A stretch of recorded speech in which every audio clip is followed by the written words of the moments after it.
Hei, čau, prieks tevi redzēt, jau tas piekāps, tad nospied īkšķi augšā.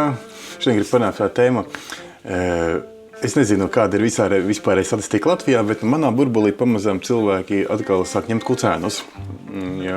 Jo pēc Covid diezgan strauji suņu ņemšana samazinājās, tam ir daudz iemeslu, tad tagad pamazām atkal viņi sāk atgriezties. Un tas ir forši, bet tas, kas man nedaudz sadraudz, biedē un nepatīk, ir tas, ka ļoti daudz no viņiem, vairāk kā pirms tam, nāk un stāsta, kā viņiem ir ārsti aizlieguši iet ar kucēnu ārā, kamēr nav beigusies karantīna, no saņems visas potes. Man par šo tēmu jau bija video, kur stāstīju, kad es personīgi ar saviem suņiem nesēžu karantīnā un staigāt un pastāstīju, kāpēc tas svarīgi, bet īsā versija tātad par to ir tātad kucēns pēdējo vakcīnu saņem 12 nedēļās, pēc tam vēl ir 10 dienu karantīna, un tad viņš var doties ārā. Un kā liekas, kas tur traks, var arī pasēdēt, bet paralēli kucēnam iet ir pats svarīgākais viņa attīstības posms, kas saucas socializācija. Un praktiski socializācija izpaužas tā, ka suņi ļoti baidās un tā, ko nepazīst. Un tas ir tāds ļoti spēcīgs izdzīvošanas instinkts, jo, ja nelīdīs tur, kur tā nevajag, arī ilgāk davilks. Tas ir ne tikai suņiem, bet visiem dzīvniekiem ļoti raksturīgs un principā arī cilvēkiem.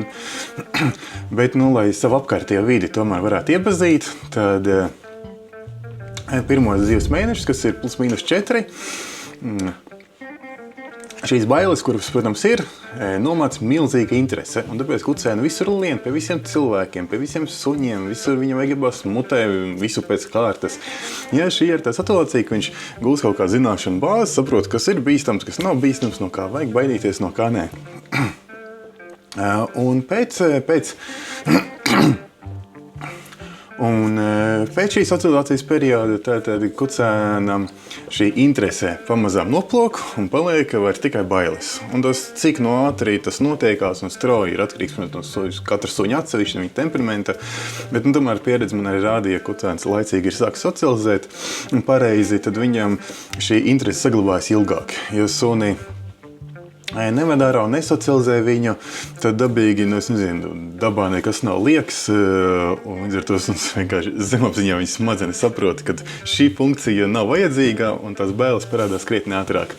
Un realitātē tā arī, ka nāk suņi labākā gadījumā vienkārši mājās nosēdējušies, ļoti uzvilkti, ļoti spēcīgi koži spēlējoties, un tad ārkārtīgi tādi reaktīvi, jo tādā klasiskajā veidā.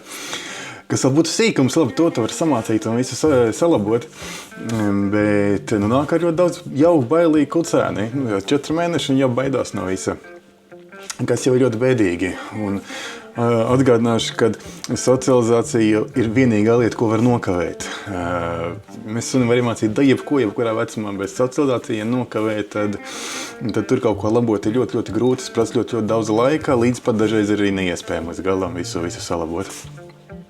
Un pēc tam, kā reiz jau no bailēm suņi kļūst arī reaktīvi, agresīvi un vēl visādi citāds problēmas parādās. Man ārkārtīgi nepatīk, pirmkārt, citus kritizēt, tāpēc ar to es vispār nenodarbošos, bet otrs, ka man ļoti nepatīk līdz kaut kādās tēmās, kas nav manas, un tīpaši veterinārā tēma tā nav mana tēma, es neesmu ārsts, man nav zināšanas. Neesmu mācījies par to neko, un tāpēc arī diezgan bieži prasu tāds veterinārs jautājumus. Un līdz līmenim, kas ir tikko piemusies caurei, es vēl kādreiz mēdzu kaut ko ieteikt, tad ja jau kaut kas sarežģītāks par vienkārši caurei pirmajā dienā, tomēr es saku, lai viņi griežās pie saviem ārstiem, vai labākā gadījumā es aizrakstu ātri savam ārstam, čau Daiga, kā viņai šķiet, bet pat savu galvu vairs neko neiesaku, pat ja man liekas, ka es zinu. Un dažreiz mums gadās, kad nāk un stāsta, man tā liekas nedaudz dīvaini, ko ārsts ir pateicis, tad es arī tomēr viņu neapšaubu, viņš tomēr ārstā ir viņa specialitāte, vienīgais, ko es uz tiesu saku, varbūt aiziet pie kā cita ārsta pakonsultējies. Kā 2 viedokļi sakritīs, tie jau viss būs pareizi. Bet šī ir tā tēma, kur mūsu un suņu treneri un vetārsti te ceļi krustojās. No vienas puses ir šī veterinārā tēma, kas ir imunitāte, kas ir veselība, un, protams, kā ārsta uzdevums ir panākt, lai suns ir vesels. Mans uzdevums atkal ir panākt, lai suns ir šī gadījumā pat neklausīgs, lai viņš ir vienkārši normāls, lai viņš nav bailīgs. Un tad ir jānoliek tas prioritātes, kas tad ir svarīgāk, lai suns nav bailīgs ar risku, ka viņš varētu saslimt, vai lai suns ir vesels ar lielu risku, ka viņš būs bailīgs. Un, ja teiksim, man jau par šo tēmu bija video diezgan pasen ar ārstu, kur es parunāju, tāpēc nav nekāds noslēpums, kad es ar saviem suņiem karantīnu nesēžu mājās un eju staigāt. Un sev galvā, kā minimums es sakārtoju tā, ka, ja es līdz galam nesavakcinētu kucēnu sākšu iet staigāt, tad viņš nebūs bailīgs, bet ir tāds maziņš risks, ka viņš varētu saslimt. Viņš ir, protams, tur nav ko izlikties. Savukārt, ja es viņu nevedīšu ārā, tad viņš noteikti nesaslims, vismaz ar tām slimībām, pret ko mēs vakcinējam. Tur jāsaprot, ka ne jau vakcinējam pret visām pasaules problēmām. Bet ir diezgan liela garantija, ka viņš būs bailīgs.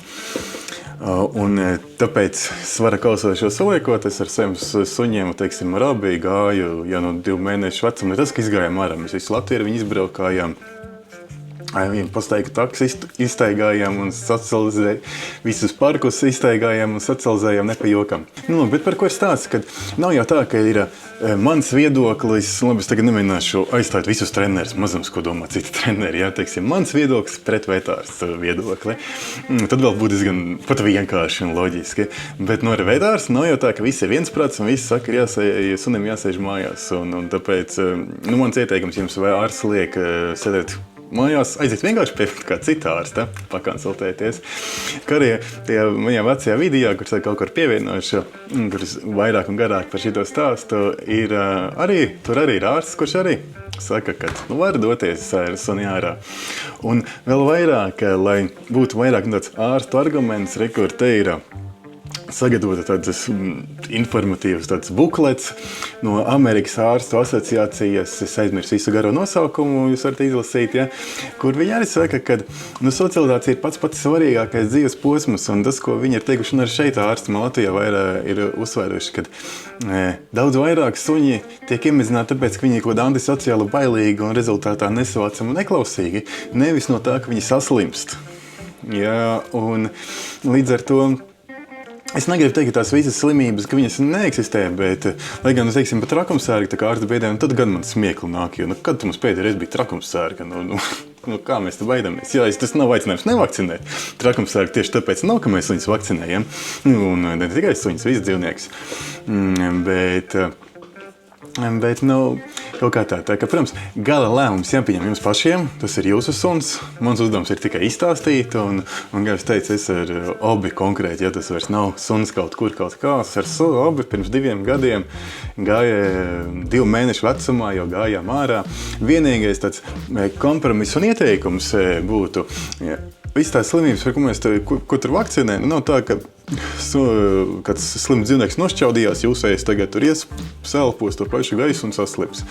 Tik vienkārši nenotiek, viņam tomēr jābūt ciešā kontaktā ar inficētu dzīvnieku, tur sēkals un pekalīs un tā tālāk, bet tomēr jābūt jau kontaktā. Un tāpēc nestaigājot ar savu suni pa kādiem Rīgas mikrorajoniem gar logiem, kur kaķi tantes baro kaķus, kur līdz ar to ir vesels lērums slimu kaķu, blakus žurkas, vēl kaut kur bombzes kāds guļ. Tā varbūt nebūs tā pati labākā vide, kur kucēni staigāt. Iet par daudz maz sakoptiem Rīgas parkiem, viņi tomēr ir sakopti, un tie mēsli, kas tur ir pārsvarā cilvēku radīti, kaut kas nomests, jau kādi papīrīši un tāds lietas, kas tiešā veidā reiz suni nenogalinās, un tās nav tās slimības, un to var redzēt un tomēr kontrolēt, ko tas suns ņem. Un vēl es varētu piekrist, ka varbūt ar pavisam svešiem suņiem kontaktā nevajag laist. Mazums viņš nav vakcinēts, lai gan tādu suņi ir diezgan maz, bet nelaidiet. Jo tas arī nav pats svarīgākais, ja jūsu suns citus suņus jau ir redzējis, tā ka viņš bija starp mammu, brāļiem, māsām un tur ņēmās, plosījās. Šī daļa socializācijas kaut kāda viņam jau ir, un tāpēc vediet, rādiet viņam cilvēku pūļus, dažādas skaņas, mašīnas, visu pilsētu vidi. Tur ir tik daudz, ko viņam rādīt un socializēt arī bez suņiem, tāpēc šīs 2 lietas, par tām tiešām vajag būt uzmanīgām, skatīties, ko viņš ņem no mutē, zemes, maž mutē un nelaist pie svešiem suņiem, principā pie dzīvniekiem. Nu, kaut kā tā, rakstiet, kā jums veicās ar socializāciju, vai neveicās socializāciju, ko jums ārsti. Vat ļoti interesanti uztaisījās statistika. Ierakstiet komentārā, ko jums ārsti teica, kad jūs drīkstat ar suni iet staigāt, vai neteica vispār. Un tiekamies jau kādā citā video. Visu labo!